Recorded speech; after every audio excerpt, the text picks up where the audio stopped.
Our host for this session is Travis Ritter. He's been working in learning technology for 14 years, first at Oregon State University and now at Ohio State. University of Oregon. Ducks, not university. Good distinction. He currently directs the virtual learning environments team, and they provide a university-wide learning management system called Carmen. We can't hear back here at all. Sorry. Okay. Travis Ritter has been working with learning technology for the last 14 years. He worked at the University of Oregon and now at the Ohio State University. He is the director of the virtual learning environments team. They provide a university-wide learning management system called Carmen and other services. Travis? Hi. So this is obviously the Learning Technology, a Student Perspective on Education panel. We have a great mix of students. We've got graduate students, undergraduate students with a wide variety of backgrounds. I think we're going to have a really great conversation. We have a few prepared questions that I'll be asking to start some conversation, and then we're going to dedicate a good chunk of time after that to audience questions. So with that, I'll introduce the members of our panel. Starting from my left, we have Katherine Thompson, who is a fourth-year doctoral student and a teaching associate in the Department of Statistics at Ohio State. As an undergraduate student, she received degrees in mathematics and biology from the University of Kentucky, and her current research interests include phylogenetics. Next, we have John Bartholomew. John's currently an undergraduate mechanical engineering student in the honors program. He is specializing in design and manufacturing, and after graduating, John would like to apply his skills and pursue a career in the field of defense contracting. Next, we have Anna Siriano, who is a communication technology consultant for the Center for the Study of Teaching and Writing. She is also a student radio program assistant for Youth Beat Radio, a youth radio show out of the Office of Environment and Natural Resources at Ohio State. She graduates this year and hopes to go into multimedia production. Next, we have Eyatta Fischer, who is a first-year doctoral student in the School of Teaching and Learning. She is interested in the ways in which literacy and technology connect in order to create agency through the construction of community and voice within the K-12 classroom. In addition, Eyatta holds a position as a field supervisor for the Middle Childhood Education Program. Prior to her current life at OSU, Eyatta spent the past 10 years teaching secondary English language arts and journalism. Next, we have Jennifer Kmetich, who, approaching completion of the BSPS program and business minor. Jennifer is planning to apply for admission into the PharmD program in autumn of 2013. She holds the position as the editor-in-chief of the Journal of Undergraduate Research at Ohio State, partakes in an undergraduate research experience with Dr. Lane Wallace, and has some experience with open journal systems, InDesign, and Carmen as an instructor. She is especially interested in exploring ideas to make Carmen an easier tool for instructors to utilize its many features and enhance the students' academic experiences. And finally, we have Martez Smith. Martez is currently an intern with the AIDS Resource Center, Ohio, facilitating linkage to resources for persons living with or affected by HIV/AIDS. He is also a core group member of the Greater Columbus Empowerment Center, that's MPOWERMENT, a new African American MSM, or Men Who Have Sex with Men, health initiative piloted by community members and leaders among the African American MSM community. He has conducted research on serosorting behaviors among MSM, as well as implications for social work policy and programs geared at bisexual African American men. So let's have a welcome for our panel today. And I'll just throw out the first question, and I've had this discussion with our panel members, but just to let you guys know, this is geared around casual conversation, so I'm going to throw these questions out, and it's not intended for people to answer down the line, it's just a launching point. So with that in mind, what devices do you most use in your learning, and how do you use them? Just anybody feel free to jump on it. I guess a regular laptop, a laptop computer, and my iPhone. Okay. specifically, I guess I use my computer for research and typing papers, of course. But I utilize my iPod to actually check my assignments on Carmen. You know, if I'm walking around campus and I can't get to a library or I don't have access to a computer, you know, I can always just pick up my iPhone, go to the OSU mobile app, and, you know, figure out what I need to do that way. Is it possible to really talk loudly? Yes.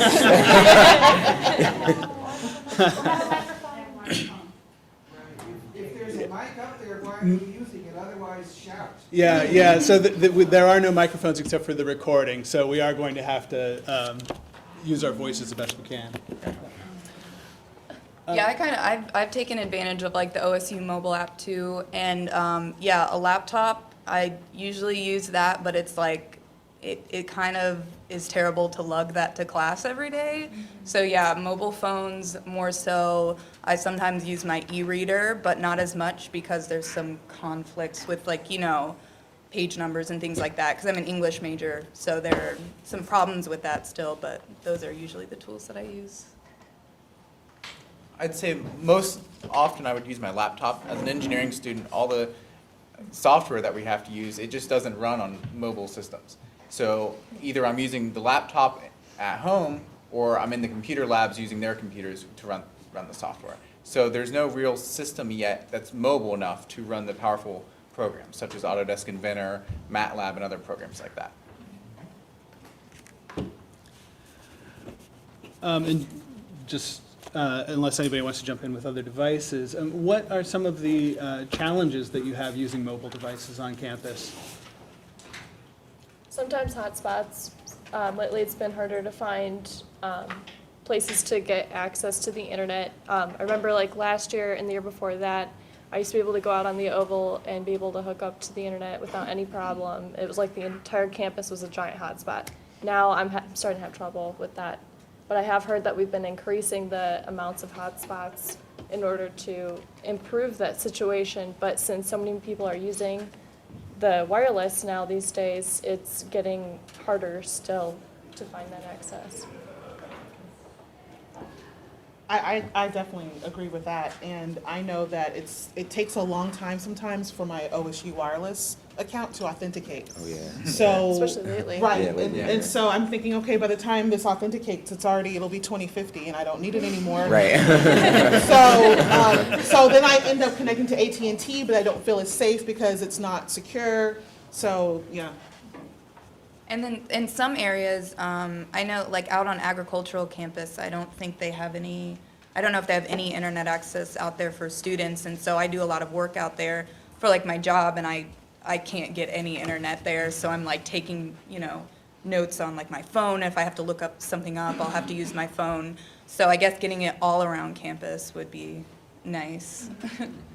Now, a slightly different take on the issues with the mobile perspective, other than internet, is just the user interface. And they tried with the OSU mobile app to streamline it for one or two specific devices. But for instance, your experience varies depending on what type of device you're using. For instance, if you're using an iPhone, you're going to get one experience. If you're using an iPad, it's going to be a very different experience. And that's one of the issues that I've found is it's very different, and the screens don't always load the same, and there's different issues with the rendering, and just the user accessibility is sometimes difficult. I find it hard to use Carmen Yeah. on my iPhone Oh yeah. with the way that it loads. Is it the way that it loads, the navigation, what? Well, I always end up switching over to desktop version because it comes up with the calendar and nobody uses the calendar really, which I think would also be a good function to use. Also posting assignments and stuff like that. That would be a really helpful tool, at least for me as a student. I would really appreciate it. Yeah, I definitely agree. I'm more of a visual learner, so if I can actually have my assignments mapped out in front of me with a date and a specific time, I'm more likely to get them done. But I do that at home anyway, so. Yeah. As a teaching associate, that's one thing I've adopted is to put all of the homework due dates into the calendar and then create a color for the course. It's usually blue because lots of things up here are scarlet and gray. And I got a lot of student comments that they found that very helpful, so that when they log into Carmen, it says upcoming assignments and tells them everything due for like the next week or two, and then it'll tell them if they have an event tomorrow, something due tomorrow or today. And so I have gotten really good comments about using that feature. Yeah, as a student, if there was a way to kind of, I guess, like integrate all those pieces together, like with the mobile technology, having your cell phone, being able to take calendars that maybe your professors post or you create, using the tools that OSU has to be able to use them directly on your mobile phone and integrate them all together, that would be extremely helpful. Because I know, like, I'm using OSU's tools, but I'm also using a bunch of other tools for lists and calendars and things like that, and it gets to be a lot, you know? So if there were a way to, you know, really, especially with a calendar, just have it all in one place, it would be amazing, so.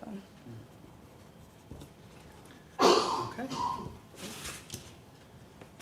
So what would you tell an incoming student that they should know about technology at Ohio State?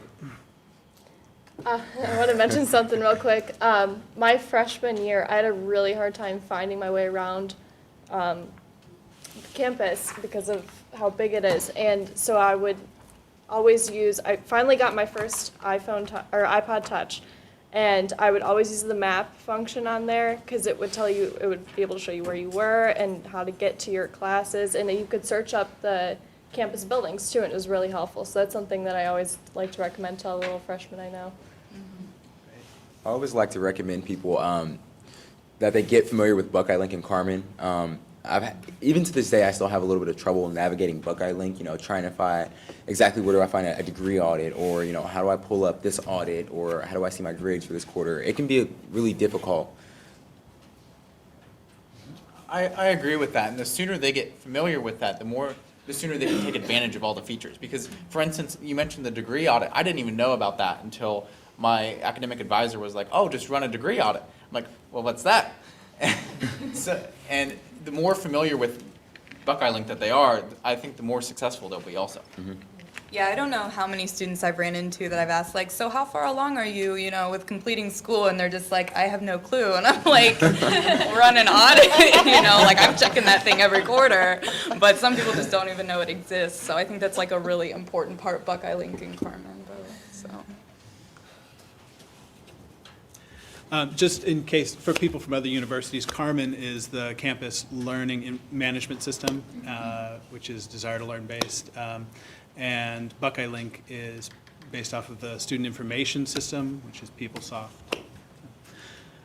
Okay. So what are the best and worst cases or uses of technology in learning that you guys have seen since you got here?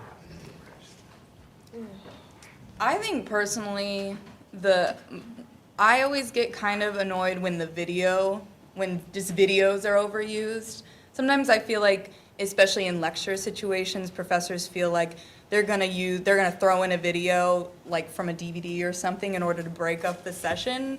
And a lot of times I like get out of watching the video thinking like, why did I just watch that?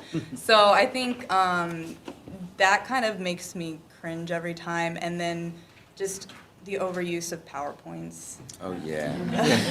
Yeah. I'm really all for, like, you know, human interaction in the classroom. If I were a professor or a teaching assistant and I had a class to teach, I would throw the PowerPoint out and focus on dividing the class up into small groups or even a big inclusive group to accomplish things.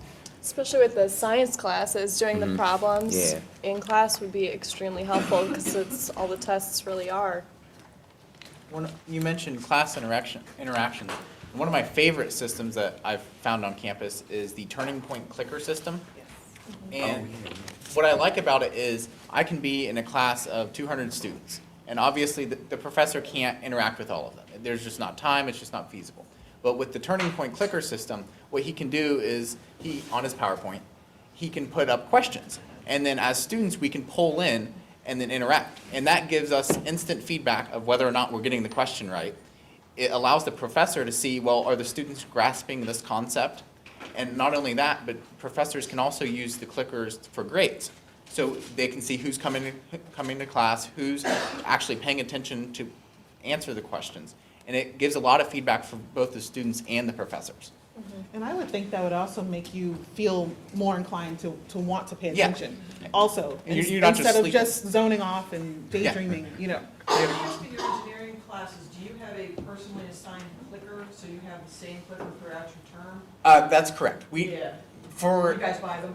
No, that's what I was gonna say. Okay. The classes that I've used clickers in, the department has already had them available. And we have a number assigned, and we just pick up that same number when we go to class, and they stay in the classroom. I have actually a question for Ann about the video. You said the video did not work. It kind of, was it because it was unrelated to the material? You felt like it was I just mean, kind of yeah, I filler? think a lot of times that can be it. I feel like in the instances where I haven't enjoyed the video, it does feel like they just, like the professor just thought, I should have a video in this class, and so they choose something that's not necessarily relevant or doesn't like augment what they've already said. It's just kind of repetitive, and it feels like, I think they need to break up the day, which is important to break up the day, but to make sure that they're doing it in a way that's enhancing the overall lesson instead of necessarily just because they need to break up the day. Exactly. And being such a visual learner, I really appreciate it when professors post up animations, say if you're taking a chemistry class or a biology class and you have like how the DNA separates or something like that. The videos are so helpful just to be able to see what's actually going on if we have that picture to try to memorize the process. I've had professors who haven't even used the technology at all. And when I say that, I mean with Carmen, it's not even, Oh, yeah. it's not even utilized. And I am such a visual person. I like to be able to have access to things online. I like to be able to download information. So necessarily just giving me, hey, here's this sheet of paper. I'd also like to have a copy of it on my computer as well to save. So Okay, it's essential to use it. Something to add to that, the gradebook feature in Carmen. I know a lot of professors will utilize Carmen and they'll just like throw one syllabus up there. And, you know, as a student, I like to keep track of my progress. You know, I want to see my grades on Carmen at all times if possible, so. Even in your land-based classes, What was that? not necessarily online classes, you're talking all your. All of my classes, All yes, classes. yes. Land-based. Okay. So for those of you who have taught, how do you use technology? And has your experience as a student informed the way that you incorporate technology in the classroom? Well, I use Carmen very heavily when I teach. I put every single handout I give students pretty much is on Carmen. All homework assignments are on Carmen. The syllabus is on Carmen. Do that for a couple of reasons. First of all, when you have a piece of paper, that's great for one location, but students are very mobile. And so for them to be able to access anything they need for class from the library, from wherever they are on an iPad is very, very helpful. So I do that. Also, if students tend to lose papers, I don't constantly have to carry around extra copies. It's all there. So I think that's helpful. I also think the gradebook feature is very helpful. I try, all of my grades are in Carmen so that students can see their progress. You know, if they sit there and it says E, that's a problem. They need to be emailing me. If they don't know they have an E, that's also a problem. So that's one thing. Another thing that I recently started using is this website called Poll Everywhere, and our course coordinator has a license to it. And basically, it allows students to either text in or use something that gets the internet, any device, and answer any question I put up there. And so I can put multiple choice questions, I can put free response questions, and so I'll put a question on a PowerPoint, and the students can either text or go to this website and enter their answer. Again, it's the immediate feedback that is very helpful. The other thing that I think is really nice for students is that they see if they chose the wrong answer, how many other people chose that same wrong answer. So if we have a 75-25% mix, that's okay, you know, but if you're the one student that chose an answer, then probably you need to be studying the material more. So that's very helpful. And it also helps me sort of mold my teaching to that group. If they're all choosing a particular answer, then they all have the same misguided thinking. So I can try to get that back on track while we're still in lecture instead of later on. What was the name of that website? Polleverywhere.com. Do you expect all of your students to have an internet-enabled device in your classroom? No, I don't. I also do throw in a mixture of polls where they just raise their hands. I'm pretty interactive, so they can talk to me as well. And the reason I do the mixture is so that all students can participate, because there are students that don't have free texting on their phones, and I don't expect them to pay 20 cents per text message to tell me they think the answer is A. So, I told them that up front, so that's an understanding we have. But it's, legitimate. Have any of you had the experience where you try to access a document or something that's on Carmen on your mobile device and it didn't work? Yes, Yep. that's the worst. Yes. Like maybe you can read a PDF or something like that? That happens most times. That has happened more times than not. So I'm the type of person, after something's happened about twice, I don't even try it again. I do what works. And so I'll end up either using my e-reader or I will use my laptop. But it was very frustrating, extremely frustrating. Give me an example of something that maybe didn't work. Was it like a PDF? It was a PDF. Yeah. Yeah, it was a PDF. Yeah, I'm with you on that one. I definitely agree. Not being able to carry a laptop around campus and, consistently being mobile on a day-to-day basis on this campus, for me, being able to access my documents from my phone or from some type of mobile device is extremely important. I have a million responsibilities. I have a million things to do in one day.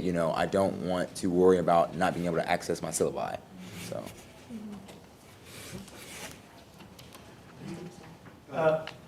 Do you make an effort to separate out your personal, student, maybe professional lives online? Or do you have concerns about that? Or is that just not even possible? That's an interesting question. At least for me, I'm just changing careers. So I taught high school. And so teaching high school, I did make it separate. Having graduate students, they're not interested in finding out anything about me. So,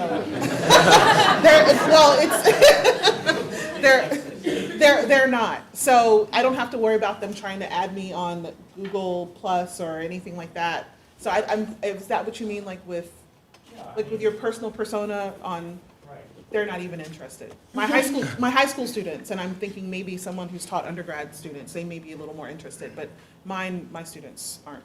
My current ones are not.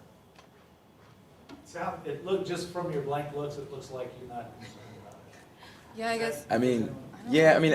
As an undergrad, being involved with multiple student organizations, I just really utilize the internet as a tool for everything, essentially. I have my Facebook accounts, my email accounts all synced to my phone. So whenever I need to respond to something, I have the ability to do so, I do like my email separately. Like I set up a Gmail to forward my work stuff specifically, because I don't want to get all that mixed up. But other than that, like all my to-do lists and calendars and things like that all go in the same area. I kind of like being able to see a more personable side to a professor. Say if I was to go and Google their name and see like the hobbies that they're interested in, it makes them feel more reachable to me. And as far as me having, a Facebook, having the personal side and my professional side that I would like to keep as well on the internet, you just have to be careful of what you put online too. That's a big part of it. Who you add, there's privacy settings for a lot of these things, so it's just be careful. Let's officially open it up to the audience. I think this has actually been great timing, but I encourage you to ask questions. So some of you mentioned that you don't always have your laptop with you when you go to class. How do you think the dynamic would change if you had that capability? If in other words, if the school gave you a laptop, you could all take it with you. How do you think that would change the dynamic in the classroom for you? I would say I wouldn't use it, to be quite honest, because all of the work I do in class, we're drawing these complex diagrams, we have these big formulas, and you just can't efficiently do that on a laptop. If the software were there, if Autodesk were on, as a design student, if Autodesk were on the laptop, the school provided it, every piece of software you needed was encompassed in it, you still think you'd break out the pen and paper and...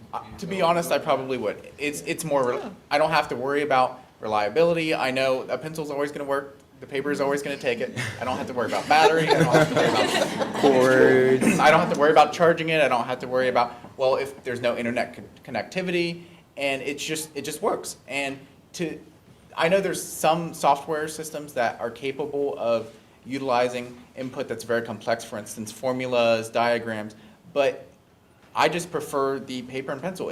I know it's always going to work, and that's just the way I prefer it.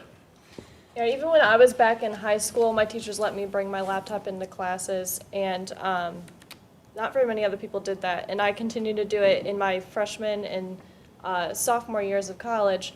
But these days, I kind of feel awkward bringing it in because it's so big compared to everyone else who's bringing the iPads now. They're so much more compact. They're more private. No one can really look over at your desk and see what you're doing. Whereas if you have your laptop sitting up like this, everyone in back can see everything that you're looking at. So it does get kind of awkward now these days. And you mentioned that everyone can see everything, and I've noticed that in some of my classes. I'll be sitting in class, and we'll all be in our seats, and you can see who has their laptop, who's on Facebook, who's on YouTube watching videos, and the majority of people that I see that have the laptops aren't utilizing them for schoolwork. Exactly. And personally, that's one of the reasons why I don't have my laptop, is because I know that I'll check my email or something like that. And a paper and pencil, I can't get on the internet, I can't play games, and it's just, I can focus more on the stuff that I need to learn and not be on Facebook on my laptop. Yeah, but if they engaged you That's on the what I'm laptop, saying. Yeah. then. Well, the flip side, if you were required to put something on your laptop besides take notes, would that change the dynamic? In other words, if it's pulling out our laptops, we're gonna work in Autodesk today, right here, everybody break it out. Would that change for you anything, or? For those, we, as an engineer, we just go to the labs. For instance, I might have 3 days of lecture, and then one of those days I'll have a lab. And the entire class goes to a computer lab, and we work on Autodesk. And in that situation, there's not many people fooling around. Most of the time, it's all just focusing on what we're doing. I feel like the scenarios for me in which a computer would be very helpful in those scenarios are sort of few and far between. We do a lot of coding work in the statistics department, but most of it you sort of play with on your own and figure out on your own. And so I tend to sit in the lab a lot to do that while I'm learning those things, where all of the software is already loaded on the department machines and everything is ready to go. So that's a nice aspect of it as well. But as far as bringing a laptop to class, we don't have too many scenarios where it would be more helpful than distracting. There's no media major. Oh, you were doing. Yeah, I was just gonna say, I'm an English major, but I do a lot of multimedia work, and to have like a souped up laptop sounds great, because I use open source software, which can be difficult, and like I don't have a very expensive laptop or anything like that. So for me, I think like a lot of, at least at OSU, I feel like there's not a lot of provisions for people who do multimedia as far as equipment goes and software goes and everything like that. Like there are obviously great places like the Digital Union that you can go, but it would also be nice to be able to, like for example, I took a communication class where we were doing multimedia, and they opened the computer lab an hour before and an hour after class, but other than that, it was like very limited. So I was like just kind of using whatever resources I could find to be able to edit my videos and get my project done. So yeah, that would be nice. Quick question related to the laptops. Those of you that are instructors or students, what about, do any of you use online textbooks? Because according to the presenter today, they said that this is where we're going. And I just wondered because, is it better to have a text? Do you prefer to pick, would you prefer to have something that was electronic? I use online text. I do purchase, if it's just a book, I'll find it on Amazon. I've also purchased actual textbooks before online. I prefer that because I don't want to carry a bazillion things around. So I think that's preference. There are some people who cannot function and really just absorb information if they don't have the paper in front of them and they can't mark it up. I highlight and I make post notes on the side and I'm fine. And I prefer that. I bring my laptop with me everywhere. I take notes with it. But I know in the education department, we're all, and especially as a PhD student, they're always talking at us about something. I don't want to miss anything. So I know if I try to write down to the speed of what is actually being said to me, I'm going to lose track. I'm going to forget it. So I can type a lot faster than I can actually write. And I know that for paper, I will lose that. That will fly out the window. That will end up as a coaster by accident. No. On that, with you having said, with trying to write down what the professor is saying, that's why I used to bring my laptop mostly, was just to be able to take notes faster. But now I'm getting to the point where I would rather have the lecture notes printed out in front of me with the PowerPoint slides so I can take notes on that. And then I also have my iPhone to record the lectures too, because the software on the iPhone really works very well to pick up all the voices of just the lecturer too, especially if all the students are fairly quiet, which at least in being a junior, they're finally starting to pay attention a little bit more. But it really does pick up very well. So I just started recording the voice and playing it That's over actually again. something that's extremely useful. I actually have a professor who posts the recorded lectures on Carmen, and it's extremely helpful, especially studying for midterms, to just go back and review a lecture and to be able to clarify any ambiguity or anything like that. So, How many of you record lectures on your own if the instructor doesn't? 2? Okay. How often do you listen to it? Like, how many times a quarter would you listen to a lecture for one class? After having attended it? Probably about twice, I would say. Just because the more times I hear something, the better it sticks in my mind. And especially like right before an exam, if I'm reviewing, I'll just sit there and listen to the lectures over and over again. So. I just wanted to say for the e-textbooks, I feel like I use those a lot, mostly because they're cheaper, you know, and you don't have to lug them around, but there is a lot of problems still with the functionality of it. It's like to make a highlight in some of them, it's really difficult, and also with, as an English major, like I said, with like getting ebooks, pages don't match up, things like that. It's like I want to save the money, and especially when we're reading classics and I can get them for free, I want to use that, but it's like when the pages don't match up, that becomes like a major issue. So I think there's a lot they need to do. I really like the idea though that of these more interactive ebooks, e-textbooks, where professors can make it their own based on how they teach their course and everything like that, which I know some textbook companies are doing. So I don't know if everyone would start using them though, because that would mean having to buy those devices or bring them around and things like that. So I agree with what she said there's a lot of stuff that needs to be fixed still. And one of the bigger issues, I think, from my perspective, is there's so many different platforms. For instance, each company has their own platform. And that platform is going to change whether you're on a PC, a Mac, a mobile device. And your mobile device, that's also going to change whether you're on iPhone, Android, or Windows. And there's so many different platforms, and for that to successfully work, A, the books are going to have to become a lot more reliable, and B, they're going to have to work on any platform. Because if you have to buy a book from Pearson, and they have their own system for their ebooks, well, you'll have to learn and use a different system, for instance, if you want to buy from another publisher. And you're going to have to learn the different systems twice, and it's just not as reliable. Are you using cloud services like Evernote or Dropbox? Are you aware of that? yes, Dropbox. Dropbox is the Dropbox. best. I use Evernote. I use Dropbox all the time.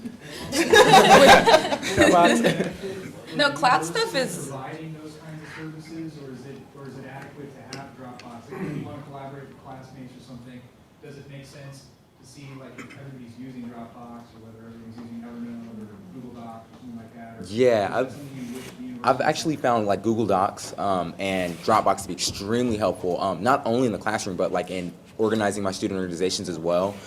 For us to just be able to post a single document to a central location and several people have access to it, that is extremely helpful, and it really increases our productivity. And I especially in the high school setting, I use it still myself, and we've used it in my classes, Dropbox we have, so that we're able to all look at the same documents. But even with my high school students, the first thing they'll say is, I lost it. Miss, I lost it. Or my other favorite one is, oh, my computer cut off. So Google Docs, it doesn't matter. And I tell them, it doesn't matter if you're in Istanbul and your computer cuts off. It's whatever you've typed into Google Docs will never go away anywhere. I just actually talked to this about with my 63-year-old mother, because she lost something. It took her 2 hours to type it, and then she lost it.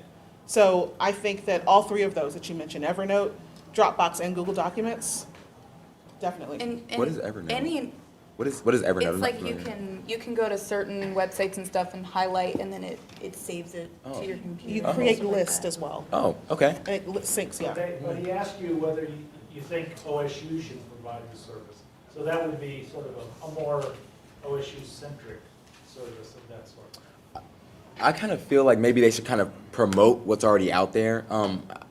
But then again, I don't think it would be the worst idea if OSU provided it. Kind of adding on to something that someone said about everything being centralized. Yeah, and like if there were more storage, I know like Dropbox, you don't get a whole lot of free storage. So if you are working with photographs or things like that, it's like you can't put that many on Dropbox. And so especially if you have multiple people collaborating, multiple versions of a project, then that can add up quickly on your own personal space. So it could be beneficial, I think, to have them. Do any of you use, I guess it's called the SkyDrive through Buckeye Mail? That's what I was gonna ask. I can't have a Buckeye Mail account, so I mean, I have limited understanding of how it works, but I think it has all of that functionality. Oh. Does anybody? Yeah, I believe the system's already out there. I believe Carmen actually has one too. The locker. The locker. Oh, the locker. Yeah, But- I've never been able to use Yeah, that. exactly. And I think Never that used them. if OSU wanted to implement it across the campus, they would be better off buying a license rather than designing their own system, because we all know that no one uses the locker or whatever on Carmen. And everyone's It's already pretty small, more I think. familiar with Dropbox. Or, for instance, you mentioned SkyDrive. And Locker's nice within Carmen, but it Yeah. doesn't go outside. of Exactly. Carmen. Yeah. Yeah, that was the piggyback question I had off that was with Buckeye Mail, there's access to 25 gigs of online space through SkyDrive. And also, on there's like an online office. So if you don't have Microsoft Office at home, like you can create Office documents, like Excel documents, Word documents, Wow, I never knew that. PowerPoint presentations, and save them to the space up there, or save them to your local computer. You don't even have to have Office on your computer. So what we were finding out is, I was asking students, do you know about the SkyDrive? Do you know about, you don't even have to have Office, you can create documents online, use Office, without installing it. And many of the students don't even know that these services are available. That's amazing. I That guess saves going us back to like that $150. earlier question, Saves that's us like some technology I'd $150. tell Hey, I- freshmen or No. something. Yeah, I've Ever. never heard of it Yeah. before. We discovered it by accident. And by it's- helping someone with their Buckeye Mail. And it's We on the started Buckeye clicking Mail? around. Yeah. Oh, okay. We started clicking around and I'm like, what's this Office? And then we started, oh, you actually have Office anywhere. if you So have we internet got together with Wow. faculty, and That's what they did was they created posters. We work at the Marion Regional Campus, and they created posters that say, hey, do you know that you can access Office through your Buckeye Mail account? And then And can you share between people? Like, could you put something you can't? Kind of the same thing. We don't get to play with it, so we Okay. don't know what's fully. Okay. I know that you can't, I have used a SkyDrive account, not through Buckeye Mail, but you can create groups and we collaborate. We created like an Excel spreadsheet, and it's kind of like Google Docs, so we can share it. But I would really like my students to start using it for their team projects. But it sounds like, students are not aware that, and that's what I found, is that they're just not aware. So I think, however we can change that, make them more aware that that's out there. Yeah. So in the statistics department, when I first came in as a graduate student, they told us, you have this server space available, you can remote into it from any desktop, you can do all of these things. And I said, great, I know it's there. And sort of just saved things on my flash drive for the first couple years, and then really got into using it. And once I got into using the server space, I absolutely love it. And I will try to save anything that I have there, even if it's remoting in, to do it, because I can't remote into my personal laptop from somewhere else, and a lot of times I don't lug it around. And so having that space, once I started using it, I think now if they took it away, I would be very upset, and I don't think they're going to do that. But I think if students were aware of it, maybe it's something like that where they don't know how great it can be until they start to use it. In terms of your professional development, have any of you built yourself an online professional presence outside of Facebook, you know, I'm not talking LinkedIn either, but do you have your own professional websites like on Tumblr or WordPress, or have you started to generate anything like that for yourself? I was thinking about it. I was actually thinking about creating a blog with the curriculum vitae, just with all the different things that I've done. It would be a really great tool. It's kind of like centralize, I guess in a way, centralize my resume and then pull from it whenever I need to create one for a specific job. I just made one this past quarter because I needed to apply for a job, and I was putting, like, I had a domain name, and so I just basically copied and pasted some HTML and set it up through like GoDaddy and everything. So I just did that, but I like can figure that stuff out as I go, but I think a lot of students have no clue where to start, and I already knew a little bit about how HTML works. So if they want to set up a personal website, which is obviously beneficial, they probably don't know how. And I just barely struggled through it for like a whole day and then got it up, but yeah. Have you started LinkedIn or anything like that in terms of cultivating professional contacts? Yes, but I don't really use it. I just get the requests all the time. Same I always get those emails. Yeah, it's like I update it every once in a while, but it's kind of weird. It's like I basically have connected with people that I've worked with, but I don't connect with people who I want to work with, you know? So it's, I don't know, I haven't really been able to figure out how to use it effectively. So I know that a couple of you have extensive, probably most of you have extensive, you do a lot of work with people outside of OSU. How many of you do that? So whatever systems you use have to be kind of available to people other than OSU people. Mm-hmm. I think that actually is one of the drawbacks to a lot of our OSU-centric systems. They have to be secure, and that also kind of puts a roadblock between you and those people that you work with outside. So I don't know if that's really the case, but I just wanted to see if in terms of the number of you, how many times you have to work with people not at OSU. Yeah, I mean, that would create like for example, if we started using SkyDrive, that would create like these spheres of like your student work and your professional work. Because I know like for the radio show I work with, we do everything on Google Docs. And it's like, I work with high schoolers and stuff, and so I couldn't really just give them access to my SkyDrive or something like that, you know? So, yeah. I mean, it would be nice if you could temporarily allow community members some sort of access to the resources you have, but yeah. You know what? I like the idea of possibly buying a license for Dropbox because I actually do a lot of linkage between ARC and Ohio State, especially when I'm organizing events to hold in the community. If I could have a space where I can actually have all of my ARC documents and all of my Ohio State documents collectively, that would make things a lot more smoother in terms of productivity, accessibility. There are ways of doing this, obviously. Do you have students have a place that you can go where the institution has some support for you, that they'll say, well, Google Docs will help you with that, or Dropbox will be perfect for that? Is there somewhere where you can go? If there is, I'm not aware of it. Would that be a I good mean, thing? communication technology consultants, we can kind of help with that kind of stuff. That's our job, at least. Well, it's not for students, but more for professors and graduate students. We can help them think about that stuff. But I mean, there are, like, I don't know, does that Buckeye Cafe, the thing in the Thompson Library? Yeah, I was thinking about that. I didn't know exactly what. I know there are a few IT resources. I feel like there could be more. I think Right, the idea there's of creating a probably a lot website, there's one-in-one, there's Weebly, there's all these other ones Yeah. that you mentioned, and it'd be nice if we had a place that you can go that says, I'm looking for a professional one, and somebody could say, well, here's the easiest way for you to get in there. I like that idea. Yeah.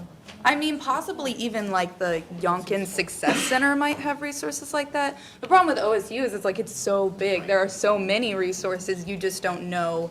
You have to have a resource to find the resources. Yeah. Like you could go to I'd imagine like Yonkin could tell you how to organize stuff online or something like that, but I don't know, so. Speaking of needing a resource to find a resource, I'm sitting here, I gave up about 6 ago of new terms. I don't know, I'm up to 12 or something. And I actually perceive myself, or not perceive, I am pretty tech savvy. But it's all these things swirling around in the air, and then it's students, young ones included, who are not 100% of them tech savvy. In fact, my, as of today, limited tech savviness is better than some of theirs. What's my point? My point is, hopefully we will be able to have our classrooms always inclusive of the spectrum of students, so that the young man who I'm totally on his page in the green shirt and tie, I'm like all over the pencil and paper. I mean, to me, that's just so much simpler. At the same time, you know, it's like fine with all the techie stuff, but hopefully we're not going to get to a point where those relics among us who do the pencil and paper and happen to like it, thank you very much, are still included in the big spectrum. That's, I don't know, that's not even a question. It's a comment. Kind of jumps off from that. As students, what, at Ohio State, was like a technology assessment ever part of your student orientation? Like, what's your capabilities with Yeah. technology? Yeah. No. Nope. Is that something that you found helpful? Yeah, because it's like, I know students who don't really even know how to use Word to format a resume. Yes. Honestly, Which is like, and it's like, I get really weirded out when I know that, but I do forget that there are some people who just, even though they're my age, just aren't really that tech savvy. And it's like, they're amazed that I know how to use a table in Word. Like, like, Right. yeah, so there, I think that would definitely be advantageous. Kind of piggybacking off of that, obviously there's no assessment for you, but did you all feel like you understood the expectation of how much technology you should know how to use? Yes. I did I personally. did, yeah. There probably are some that haven't, but. But I do. Is that departmentally set because of the division you're in, or the major you're in, or is that institutional?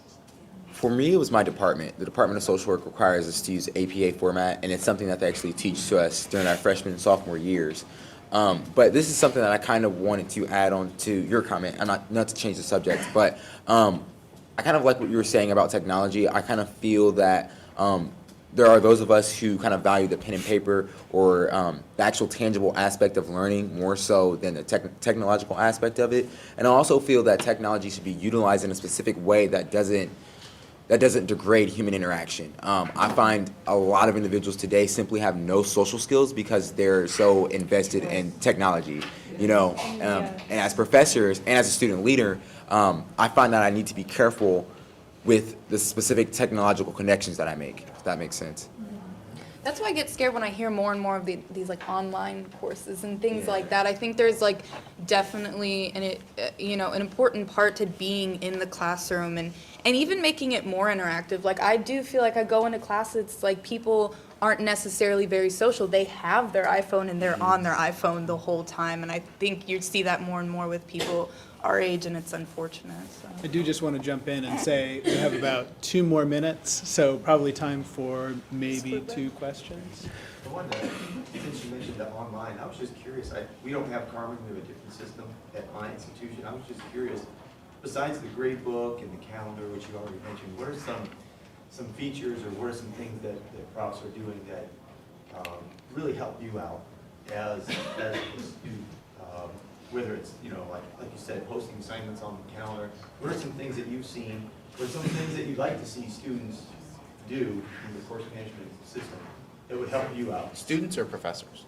The professors, what are things professors can do to make it a little bit easier for you? I would say, if you're from a different institution, you may not be aware that Carmen has a content section. And under that content section, that's probably one of the most used features. Is they have the syllabi, they have different assignments, homeworks, notes. If they record lectures, they put those under there also. And it basically is the entire course in a nutshell. Yeah. And we can access that through Carmen, and that's one of the features that I like most. I'd agree. Yeah. I definitely agree. Content right there. Yep. I like, Carmen has forum, and I don't think that they're quite used enough. I feel like when they use forums are like, you know, write something, but you write something, no one responds to it. It's not really an interactive form, and I feel like it would be beneficial to kind of have that like outside of class, you know, if you use forums. I don't know. Well, also speaking of the forums, one of the things I found most beneficial that teachers would use is with the discussions. They would have the students post questions that they might have had, and then they would give bonus points, up to 10 bonus points, I think it was, for the students to reply back to the questions to answer on their own, because since teachers don't have to really worry about it, students are learning from answering and asking the questions, and it worked out very well. For an online course that I was running, we actually had it as a participation grade where there was a student moderator for every single question and it rotated through all of the students. And then for each question, it also corresponded to a faculty supervisor that also had to chime in on the questions. So it prompted a lot more discussion. Yes. Nice. I think that has to be our last question. Thanks to everybody for a great conversation.